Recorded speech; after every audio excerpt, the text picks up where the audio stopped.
Hora H do Agro. Oferecimento. Ihara. Agricultura é a nossa vida. Ihara. Consórcio Magi. Volkswagen Caminhões e Ônibus.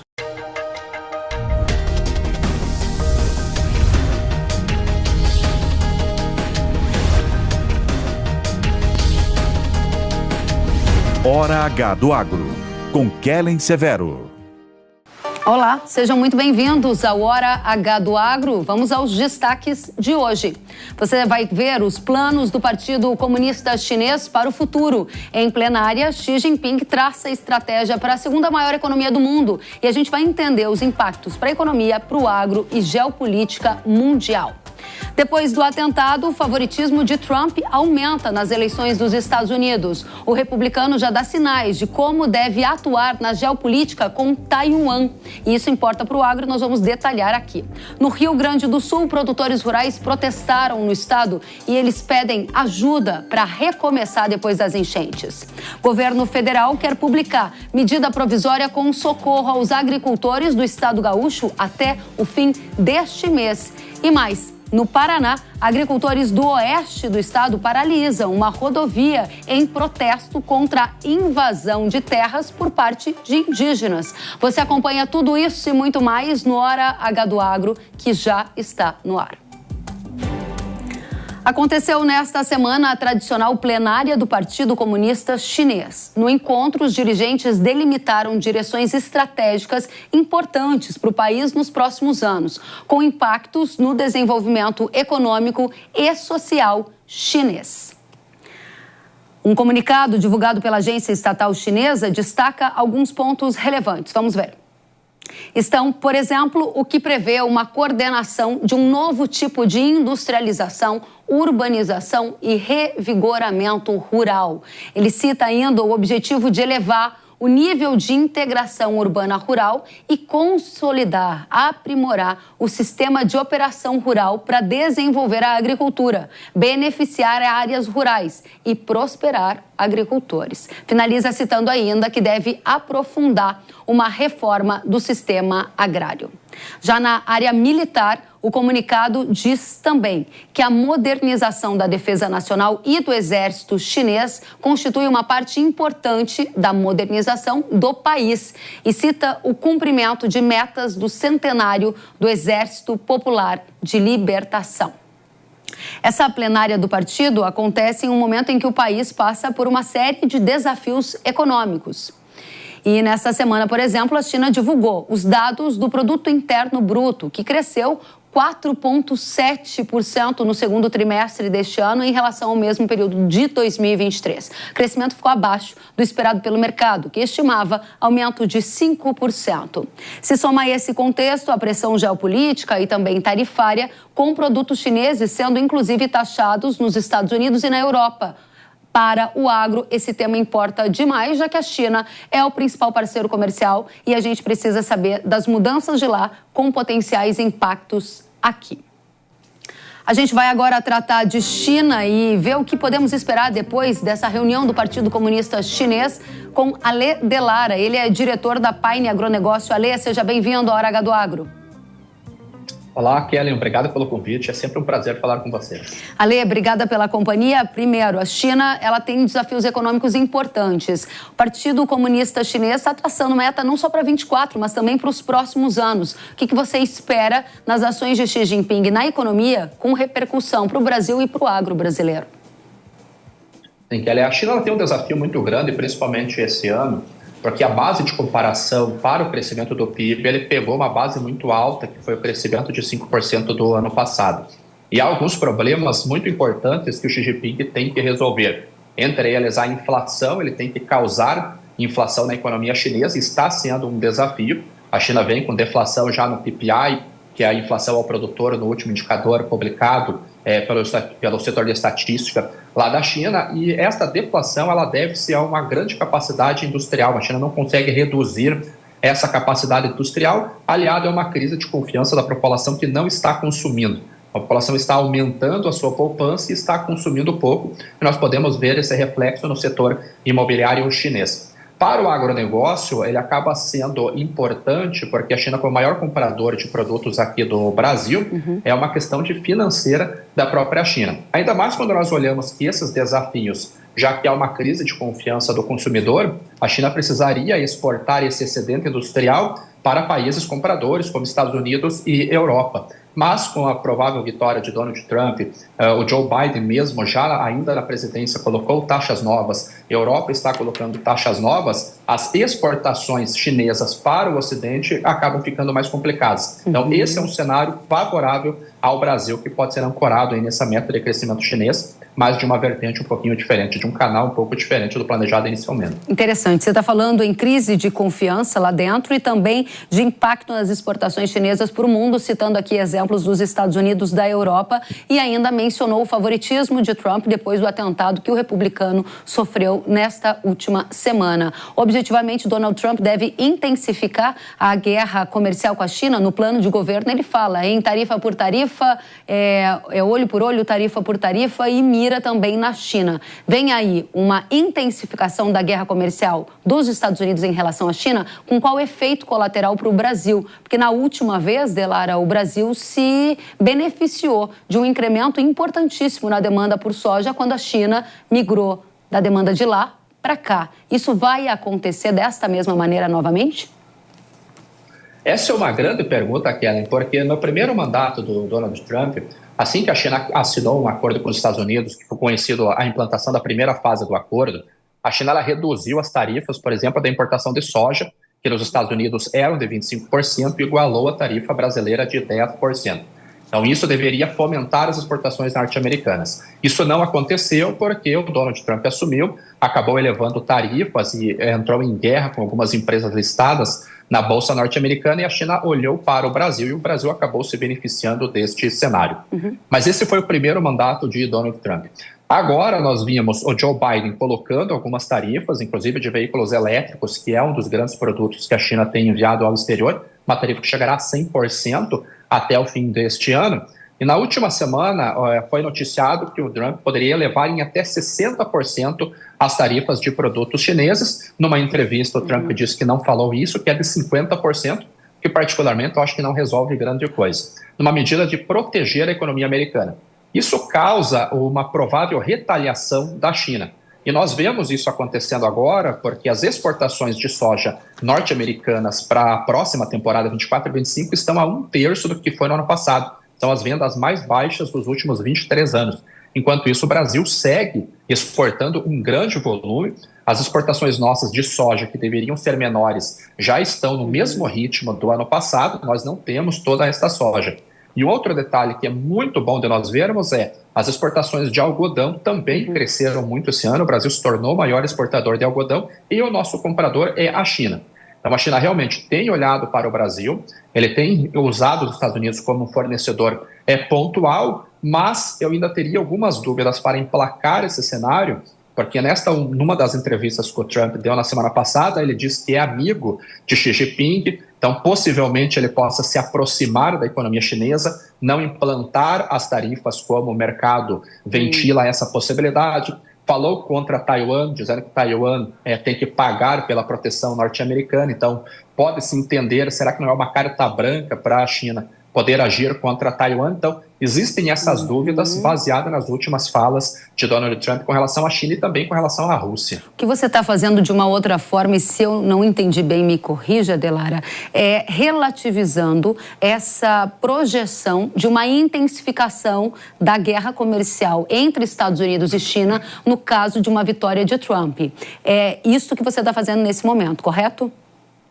Sim, correto. Então, a partir desse cenário, ele precisa ser analisado num outro contexto geopolítico. Se Trump não intensifica em tarifas em relação à China, a China vai usar os BRICS para combater alguma animosidade vinda dos países do Ocidente? Porque esse é um ponto importante. À medida que o Ocidente pode aumentar taxas contra a China pode usar os BRICS para tratar dessas dificuldades que ela poderia encontrar a partir dos Estados Unidos ou outros países. Qual é o papel dos BRICS na agenda chinesa e na visão do Partido Comunista? Lembrando que o Brasil faz parte dos BRICS.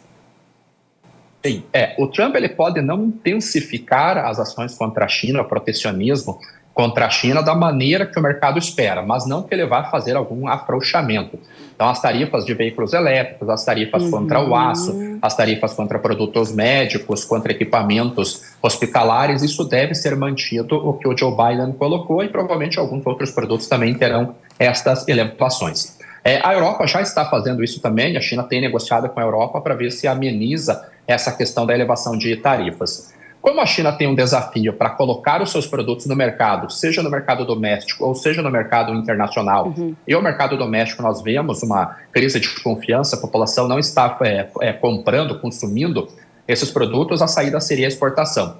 Se eu tenho dois dos grandes principais compradores impondo tarifas, encarecendo esses produtos, uma das maneiras de a China resolver essa questão é aumentando a sua cooperação, tanto regional quanto multilateral. E o BRICS tem um papel fundamental nisso, porque nós temos um país como o Brasil, com 220 milhões, 230 milhões de habitantes, temos a África do Sul, que cresce muito bem, temos a Rússia, que tem uma população elevada também, tanto que o BRICS já está aderindo novos participantes, como alguns países do Oriente Médio. A China negocia cooperações multilaterais e bilaterais, está pensando em criar uma bolsa de cereais e de grãos para poder negociar esses produtos de uma maneira além da Bolsa de Chicago, que é a grande referência para grãos, da Bolsa de Nova York para soft commodities, está negociando com alguns países a possibilidade do câmbio direto entre yuan e real, por exemplo, sem ter que passar pelo dólar. Então, são medidas que a China está caminhando para poder tentar aumentar a integração regional e multilateral para ter menor exposição à compras norte-americanas e compras europeias. Para deixar claro para a nossa audiência, 2 pontos relevantes que você traz também na sua análise é o que você chama de integração regional, que pode ter um braço nos BRICS. Essa integração regional, a minha pergunta é, ela também passa pelo financiamento, o suporte financeiro da China em diferentes regiões do mundo, é exemplo também aqui da América Latina, na construção de infraestruturas, e isso pode aumentar, inclusive, o poderio da China, a importância dela nessas regiões. E o segundo é usar o yuan no câmbio direto para aumentar a sua relevância. Esse é o cenário base que você parte dentro daquilo que viu nas projeções e nas diretrizes do Partido Comunista Chinês. Se sim, o Brasil precisará fazer uma escolha entre a política do Ocidente com a política do Xi Jinping, por exemplo? Eu acredito que chegará algum momento que os dois lados, que hoje já falamos de uma nova Guerra Fria, similar à da década de 70 entre a União Soviética e os Estados Unidos, eu acredito que poderemos chegar num momento que ou o bloco comandado pelos norte-americanos ou o bloco comandado pela China imporão essa medida para os países aliados, né? Ou com eles ou com nós. Por enquanto não fala-se nisso, mas é um risco muito elevado, principalmente aqui para o Brasil, né? Vamos tratar então de riscos e oportunidades, respondendo a nossa pergunta, os planos do Partido Comunista Chinês para 2024 e para os próximos anos. Qual é a mensagem principal que tem que ficar para a nossa audiência para a gente fechar esse raciocínio aqui?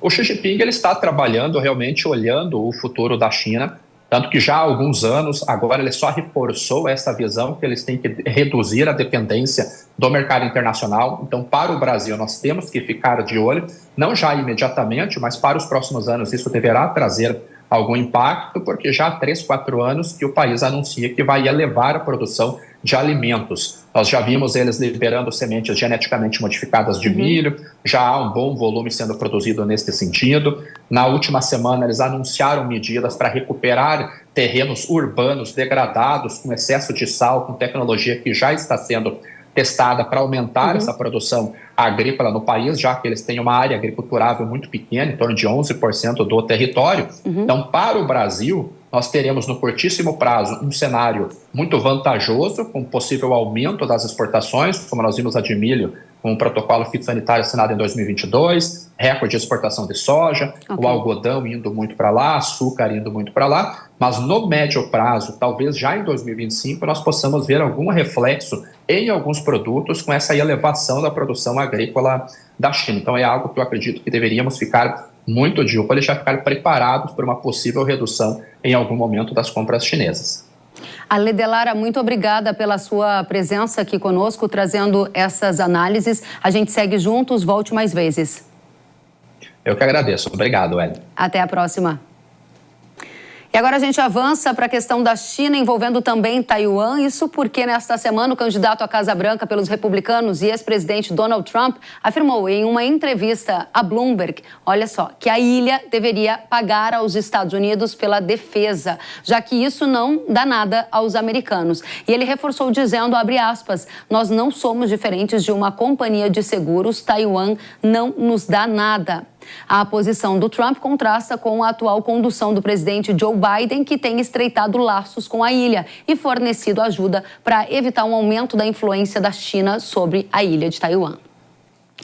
Essa entrevista de Trump ocorreu em junho, mas só foi divulgada agora. Vale lembrar que na semana uma série de eventos marcaram a disputa para a Casa Branca. Entre esses eventos, o atentado sofrido por Donald Trump em um comício na Pensilvânia.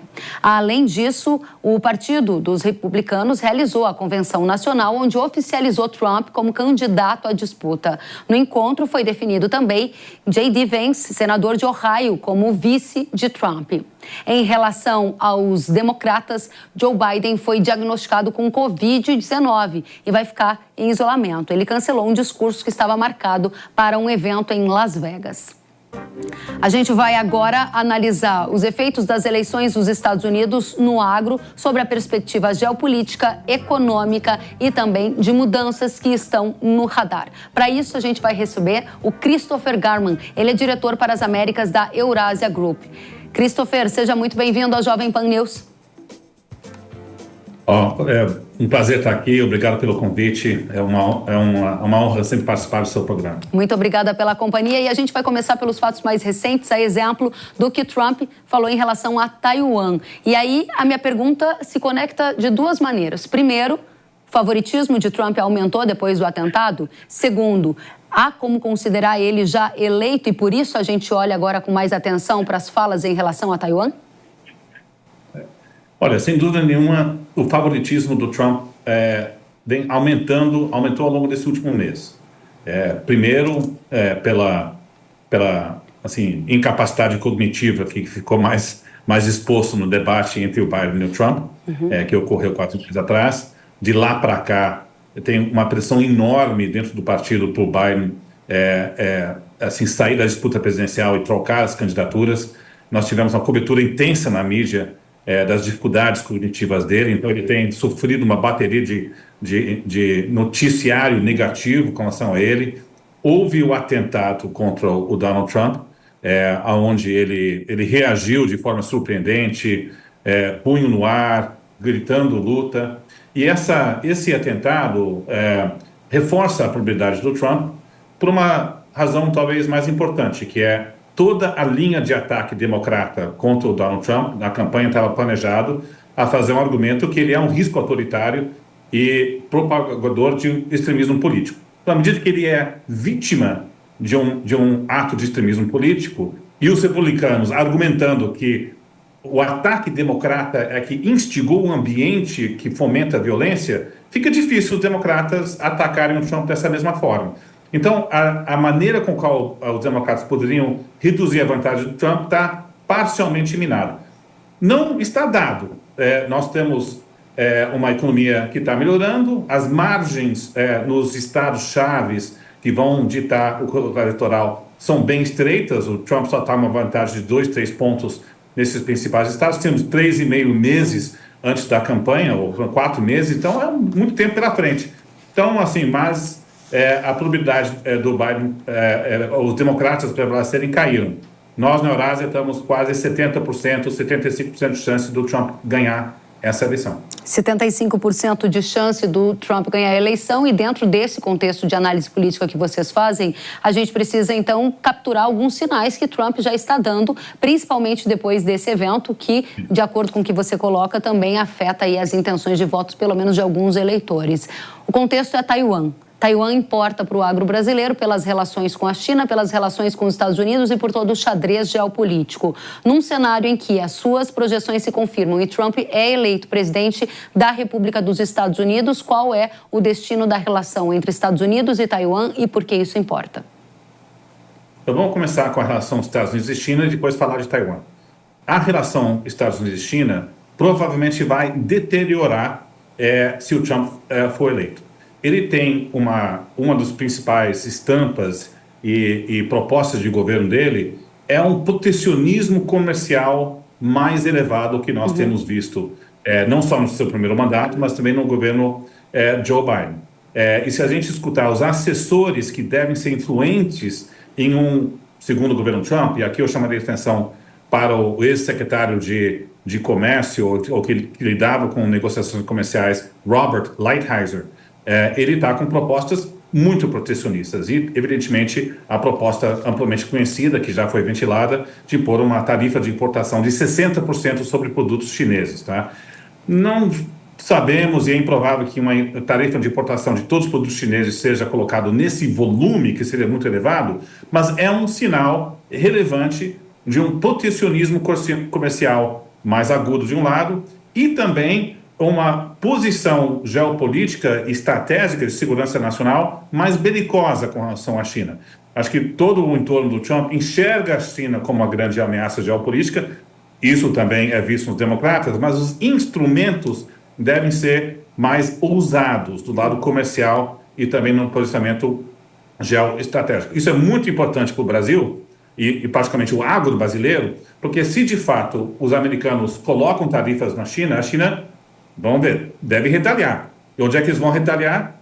Tarifa de importação de produtos agro-americanos. E quem é que vai fazer a diferença se há uma retaliação de restrição de importação de produto americano? São produtos brasileiros. Então, o Brasil pode se beneficiar indiretamente.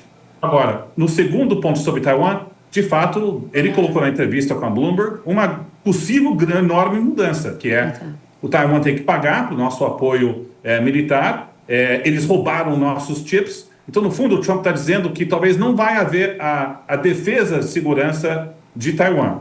Em tese, isso pode ser uma boa notícia do lado para os chineses, porque não vai ter uma reputação americana com uma investida militar, mas talvez o que o Trump está querendo fazer é só ameaçar para ter um compromisso de apoio de financiamento militar maior do Taiwan, para eles não receberem um apoio de graça. Então, acho um pouco cedo para argumentar que o Trump vai abandonar o Taiwan, né? Mas é num contexto de acirramento, tensionamento geopolítico e comercial que provavelmente ocorrerá se o Trump for eleito. Taiwan poderia entrar como uma moeda de troca, dado que Trump é um exímio negociador, para que ele afrouxe o apoio a Taiwan e, com isso, a China teria menos perdas em relação a tarifas com os Estados Unidos? Essa é uma leitura que a gente poderia fazer?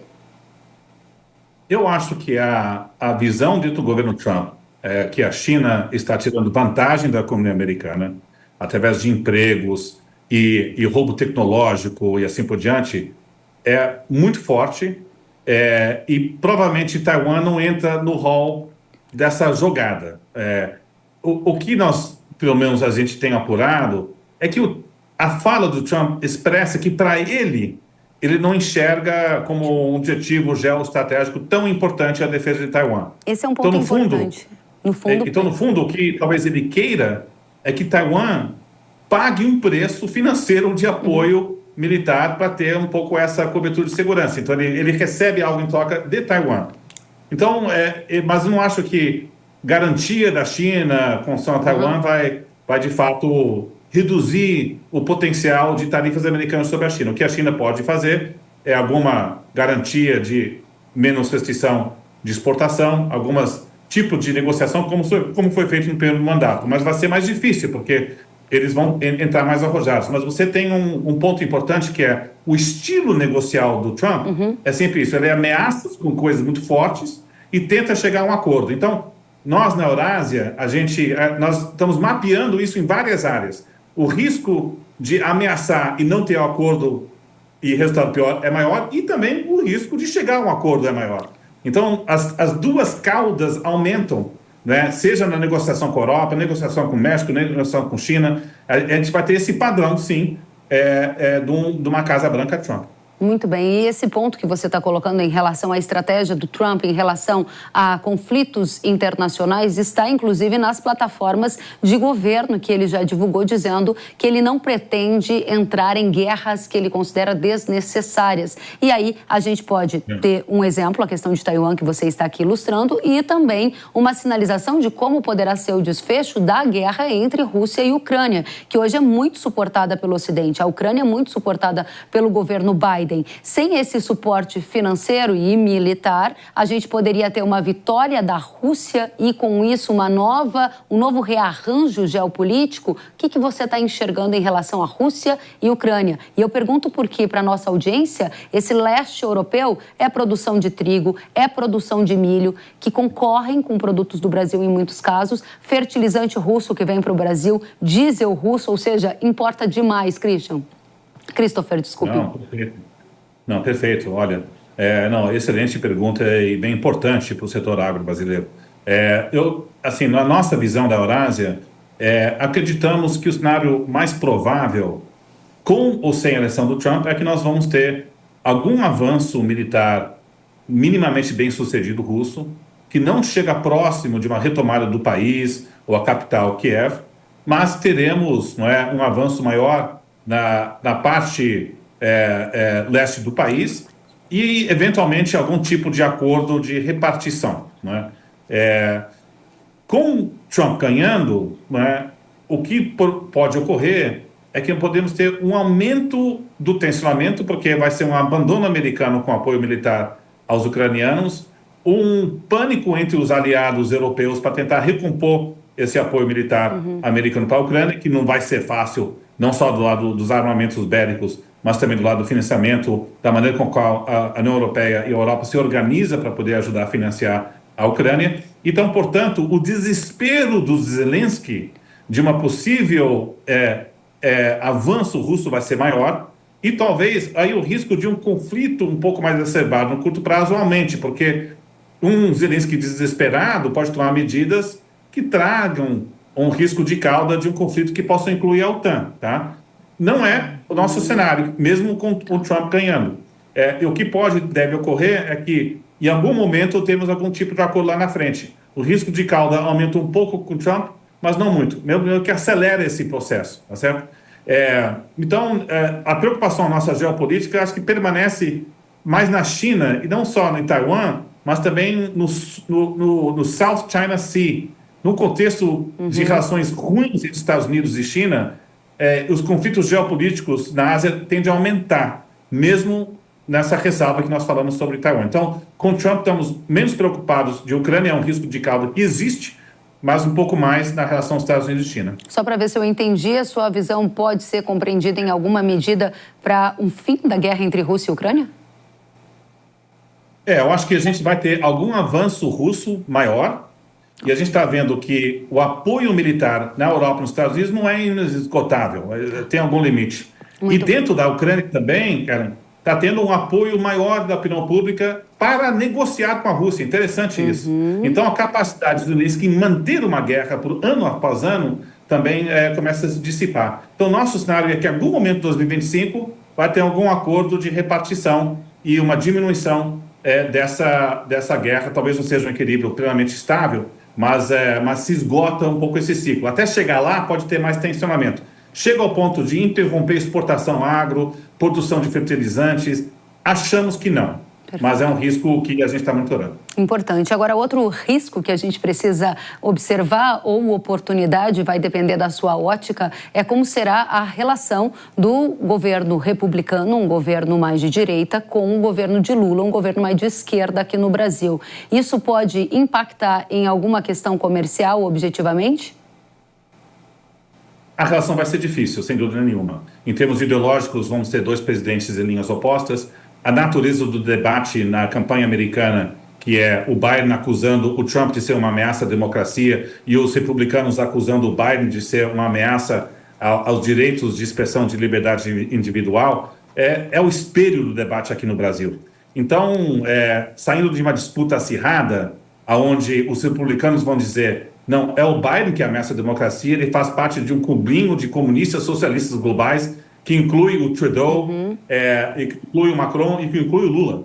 Então, veja que o potencial de uma relação bilateral mais difícil é alta, e também no contexto onde o Brasil está lentamente se aproximando da China. O presidente Xi Jinping vai fazer uma visita de Estado semanas depois da eleição americana. Em novembro, logo aqui depois no da Brasil, reunião do G20. Então, eu acho que vai ter difícil. Agora, eu acho que o Brasil pode sofrer em termos comerciais, ser um alvo maior do que deveria, porque o Brasil não tem um superávit comercial com relação aos Estados Unidos. Os Estados Unidos é superavitário e não é um país de entrada de produtos chineses, que é o grande alvo também de uma Casa Branca Trump. O que podemos esperar é que alguns pontos de tensionamento comercial sofrem mais. Tarifa de importação de etanol brasileiro, certamente, talvez virá, que já é um incômodo do governo americano com a tarifa de importação de etanol americano que o governo colocou.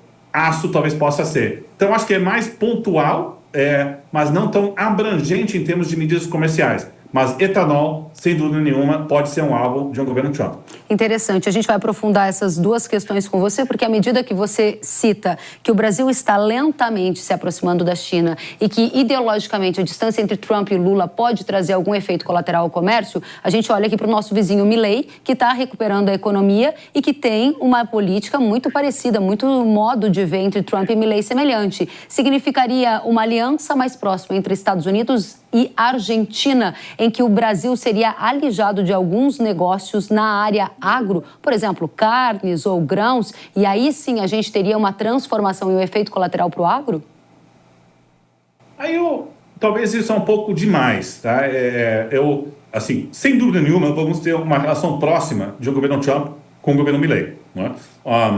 Tem uma consistência ideológica.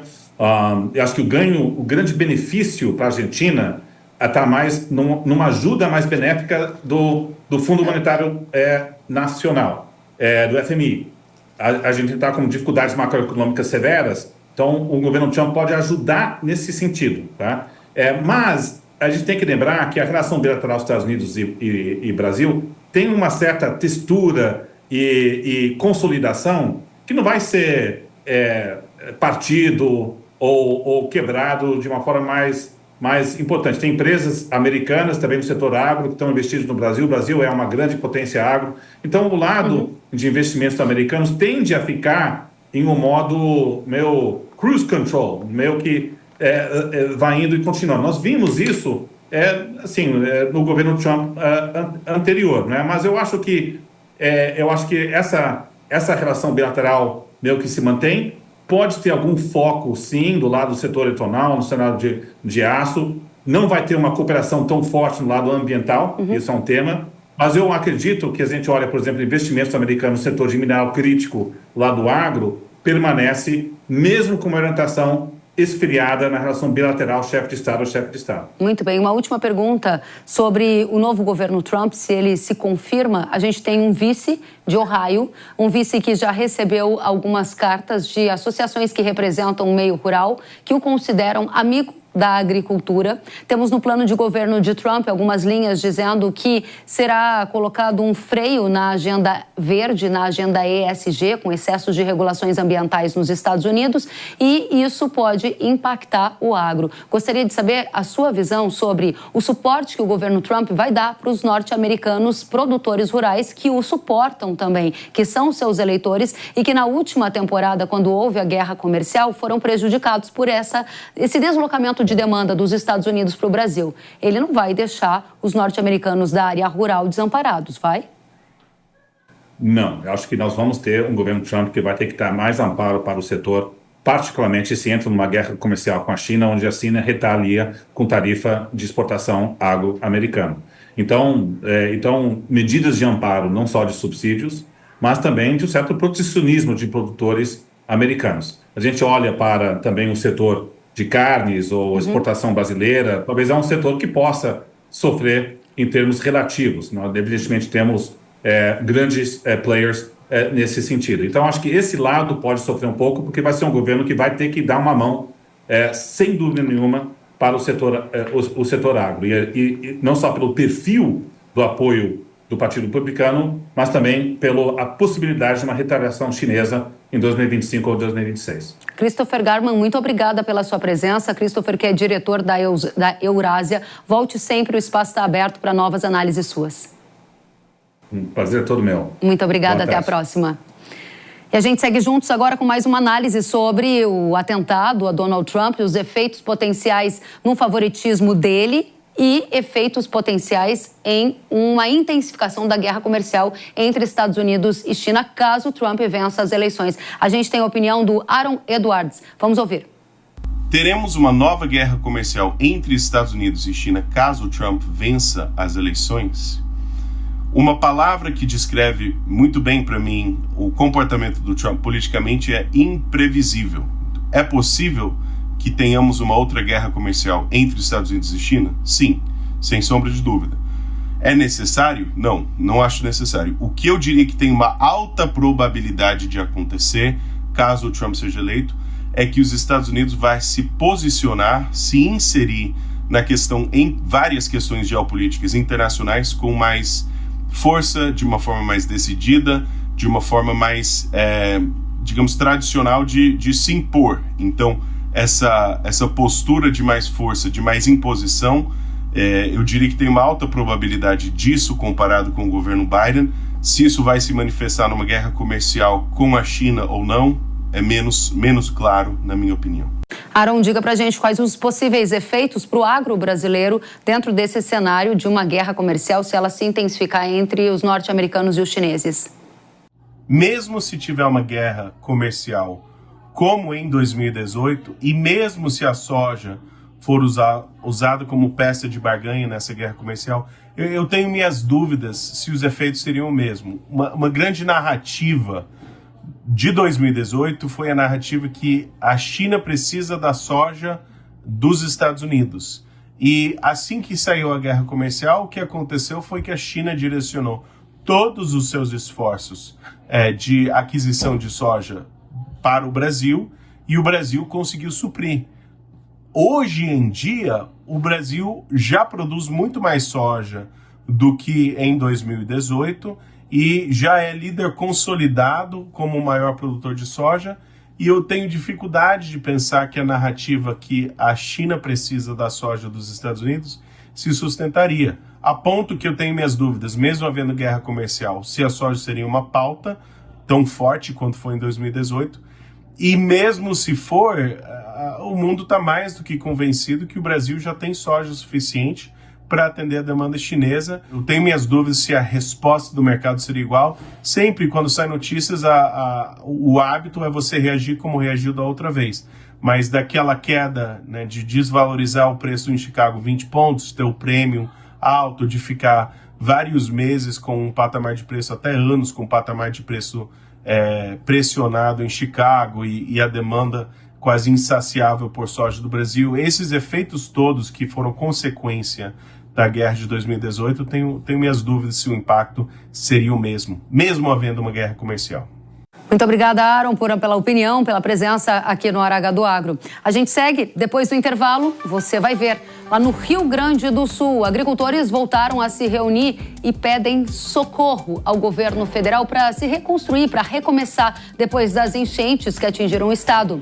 E no oeste do Paraná, os produtores rurais protestaram contra o aumento de invasões de terras por indígenas. É isso mesmo, a situação está tensa e a gente vai atualizar já já. Eu espero você no Hora H do Agro.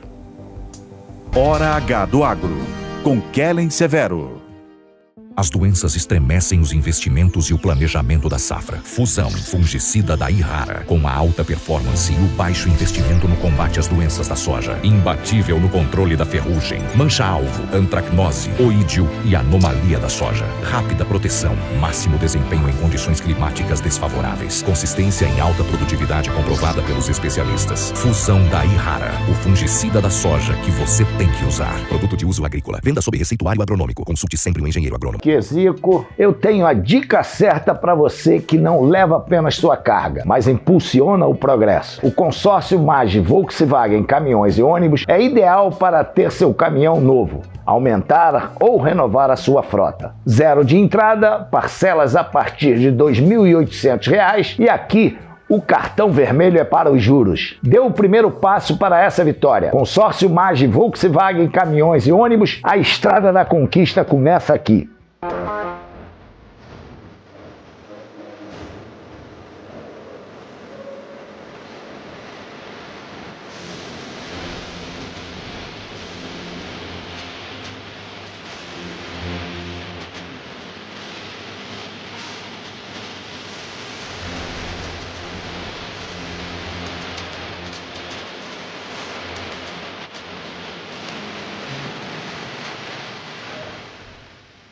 Estamos comemorando 4 anos de New Cursos. Aqui você transforma seus sonhos em realidade. Se você quer uma promoção ou mudança de carreira, vem aprender com os melhores do mercado. Estamos com descontos incríveis de até 80%. Estude com especialistas como Pablo Spire, Samidana, Ricardo Ventura, Davi Braga e muitos outros. Acesse newcursos.com.br e comece agora sua jornada de sucesso. Hora H do Agro, com Kellen Severo. Estamos de volta com Hora H do Agro aqui na Jovem Pan News. E o governo federal e o agronegócio do Rio Grande do Sul se reuniram nesta semana para tratar sobre o socorro ao setor, que foi o mais afetado pelas enchentes lá no estado gaúcho. No encontro estiveram presentes os ministros Carlos Fávaro, Paulo Teixeira e Paulo Pimenta. Segundo a Federação da Agricultura do Rio Grande do Sul, o governo prometeu até o fim deste mês publicar uma medida provisória para ajudar os agricultores na reestruturação das dívidas. Há uma expectativa de que essa medida permita o perdão de dívidas rurais de agricultores familiares e também o alongamento do prazo de pagamento das dívidas dos demais produtores rurais. Ainda que tenha ocorrido essa reunião com alguns representantes do agro, os produtores rurais do Rio Grande do Sul estão apreensivos e pedem ajuda. Eles se reuniram em uma mobilização na Expo Agro Afubra, em Rio Pardo, lá no Rio Grande do Sul, e pedem socorro para o setor. E lembram também que, além das enchentes, os produtores rurais gaúchos vieram de 3 secas seguidas. Segundo os organizadores da manifestação, cerca de 10 mil pessoas estavam no local, entre eles agricultores, entidades que representam o agro, parlamentares e o governo estadual.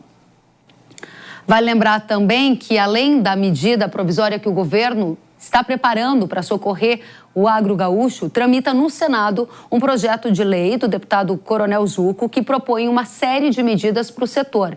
Esse PL prevê, por exemplo, a anistia ao pagamento das parcelas mensais de crédito de custeio adquiridos em 2024 pelo agro gaúcho, a suspensão do pagamento das parcelas do crédito de investimento e de comercialização por 2 anos e a criação de uma linha de crédito para catástrofes naturais. Muitos produtores rurais nos perguntaram como é que está a tramitação desse projeto de lei no Senado Federal. Dá para contar com essa solução? A gente vai ouvir o senador do PP do Rio Grande do Sul, Irineu Hort.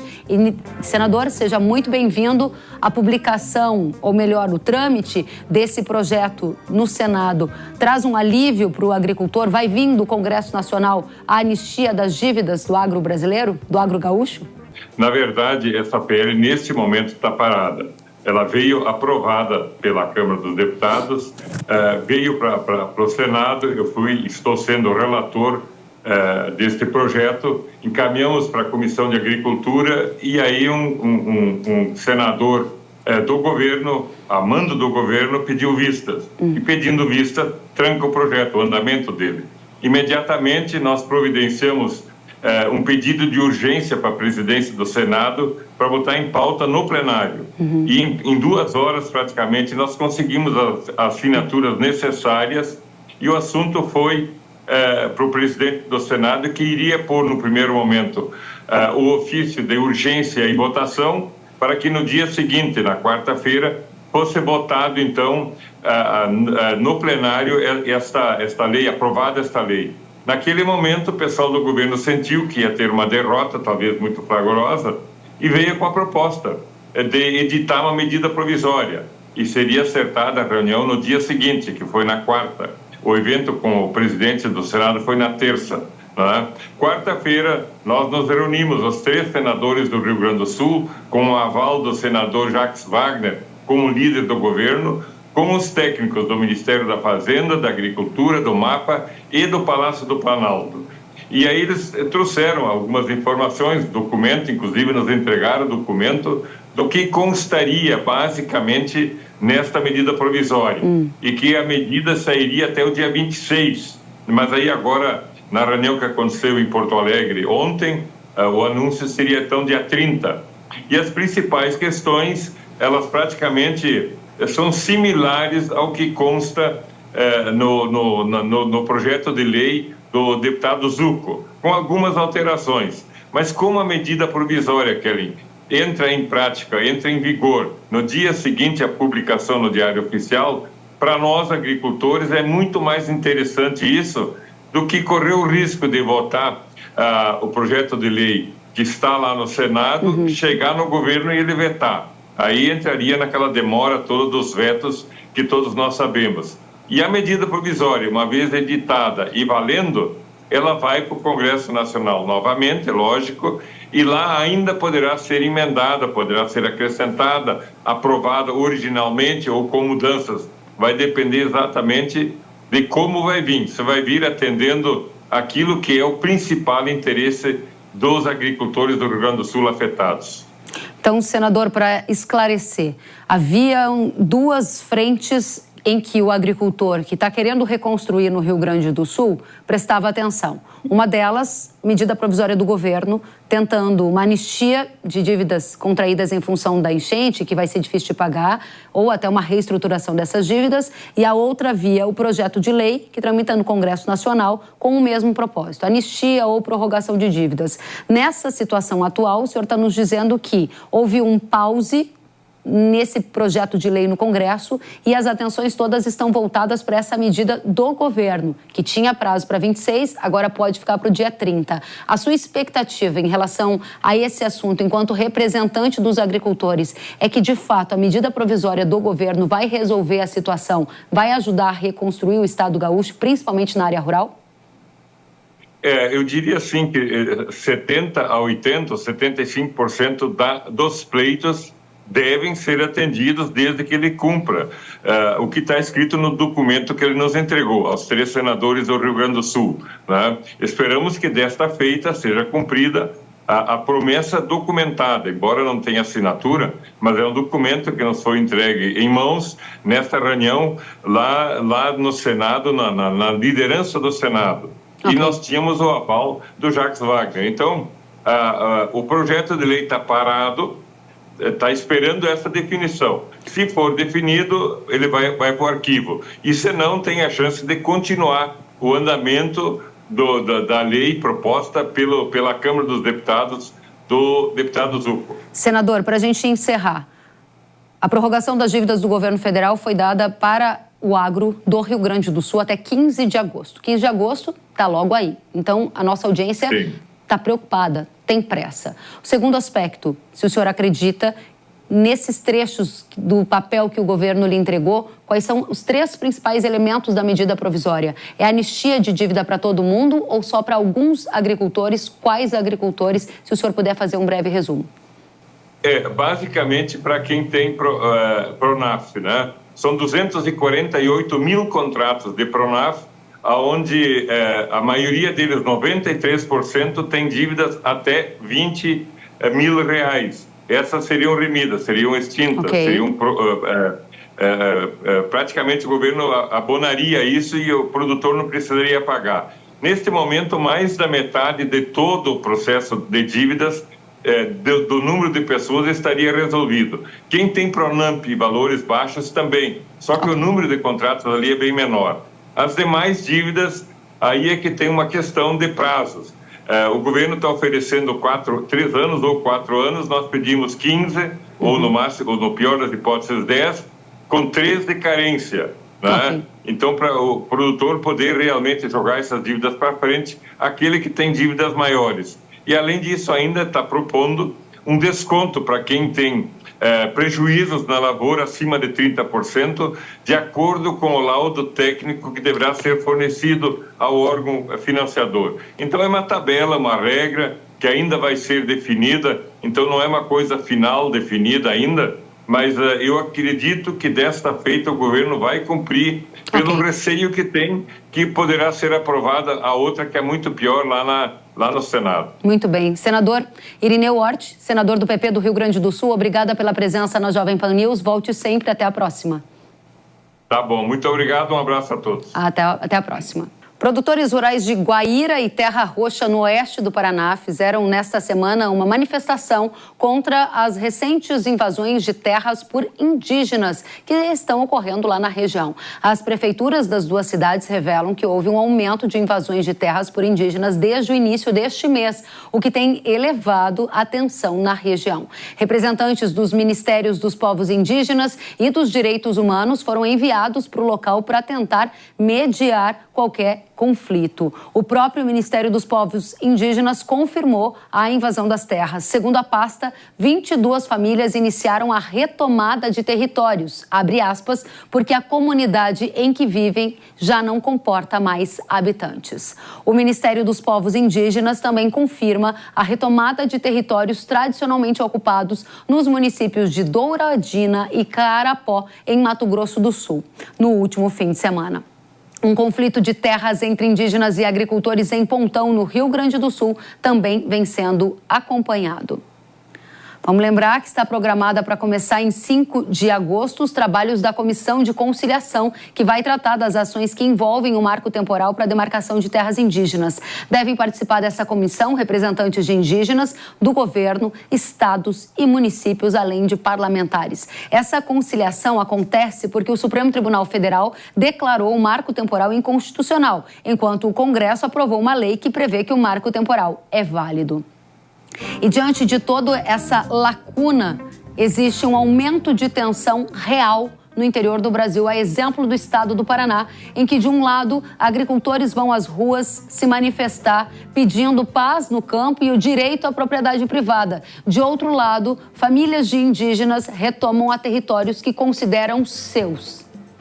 A situação é qual? A gente vai saber com o prefeito de Guaíra, o prefeito Heraldo, que está conosco. Seja muito bem-vindo. Qual é a situação no oeste do Paraná nesse momento? Há um ambiente de tensão entre a produção rural e comunidades indígenas? Bom, primeiro eu quero agradecer a oportunidade de manifestar e de um assunto que realmente está em voga. É um momento muito tenso que os dois municípios, especialmente aqui Guaíra e Terra Roxa, estão vivenciando, né?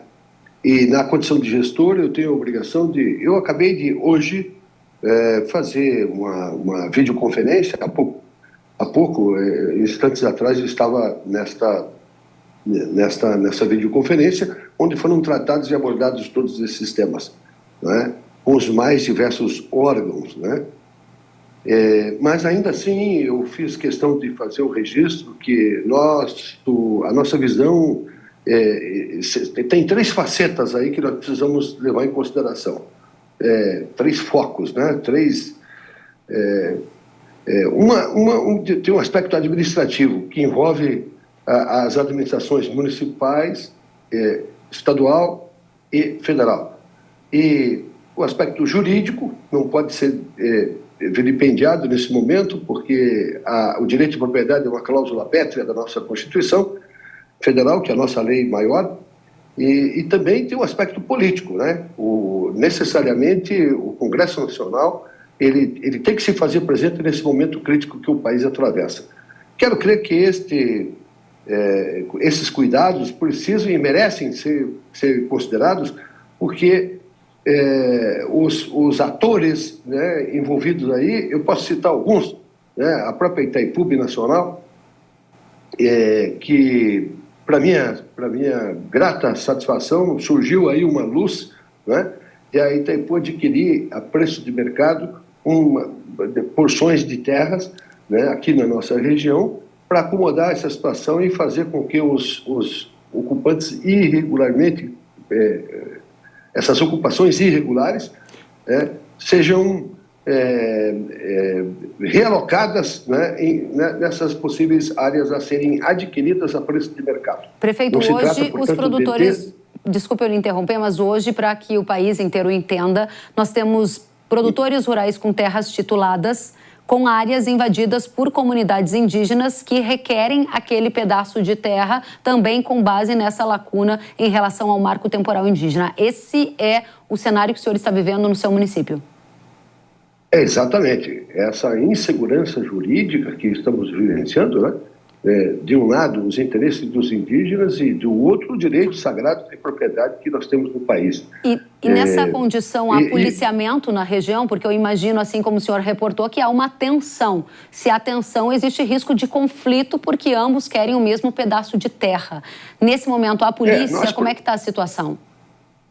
Nós pregamos, lógico, os caminhos do diálogo, da negociação.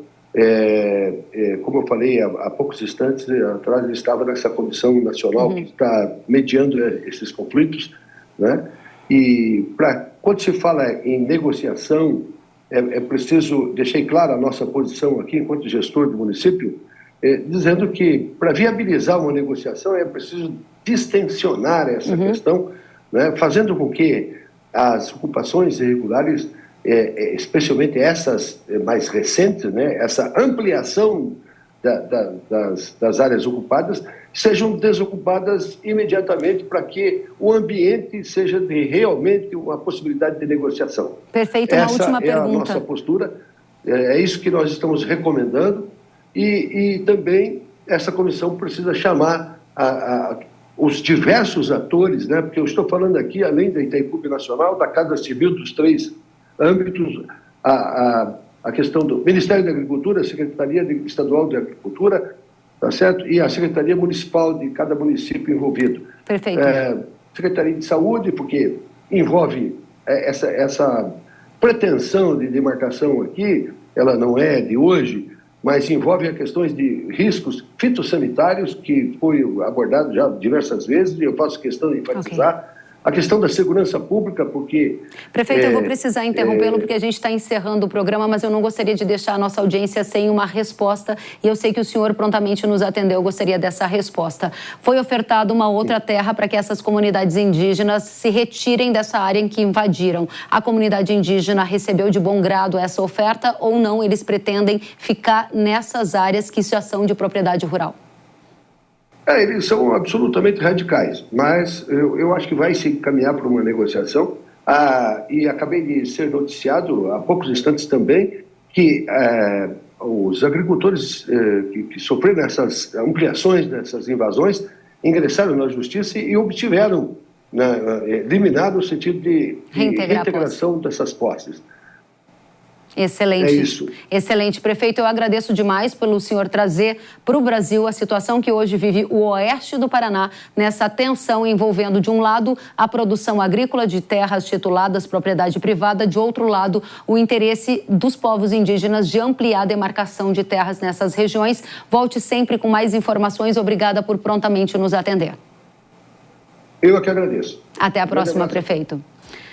Uma última informação, o Ministério da Agricultura suspendeu a exportação de carne de aves de todo o país para a China, depois do caso da doença de Newcastle ter sido identificado em uma granja em Antagorda, no Rio Grande do Sul. A doença é viral, contagiosa e pode levar os animais à morte. É obrigatória a notificação à Organização Mundial de Saúde Animal. Em nota, o governo destacou também que o consumo de produtos avícolas inspecionados pelo Serviço Veterinário Oficial permanece seguro. E agora eu tenho um recado para você. O Poder Supremo de Términos, inseticida da Irrara, vai revolucionar o controle de pragas nas lavouras. Términos é o seu maior aliado para combater o percevejo marrom na soja, o percevejo barriga verde no milho, além de outras pragas que ameaçam a produtividade da sua lavoura. A fórmula inovadora age diretamente sobre as pragas, elevando o nível de controle com mais produtividade ao seu alcance. Términos possui supremo efeito de choque e período de controle prolongado, o que proporciona maior qualidade dos grãos e flexibilidade no combate aos percevejos em todas as fases da soja e do milho. Acesse irara.com.br ou aponte a câmera do seu celular para o QR Code que está na tela e descubra mais sobre o poder supremo de términos. O Hora H do Agro de hoje fica por aqui. Obrigada pela companhia. Até a próxima. Tchau.